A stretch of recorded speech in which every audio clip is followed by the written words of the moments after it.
son seçim halkın iradesiyle Cumhuriyet Halk Partisi Türkiye'nin birinci partisi olmuştur.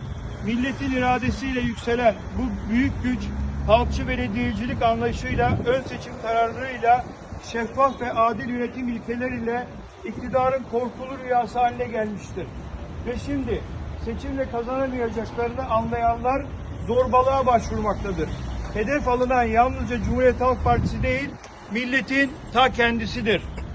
Erdoğan'ı sandıkta 4 kez yendiği için defalarca iktidarın saldırına hedef olan Cumhurbaşkanı ön seçim adayımız, Türkiye Belediyeler Birliği ve İstanbul Büyükşehir Belediye Başkanımız Ekrem İmamoğlu ve İstanbul'daki çalışma arkadaşları, belediye başkanlarımız, yol arkadaşlarımız, gazeteciler, fikir insanları, toplumun her kesiminden yurttaşlar bu sabah itibariyle gözaltına alınmıştır.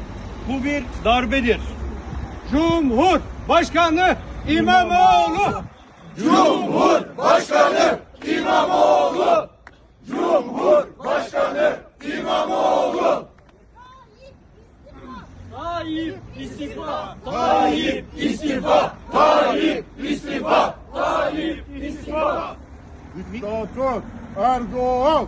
Diktatör Erdoğan! Diktatör Erdoğan! Diktatör Erdoğan! Milletin yerine karar vermek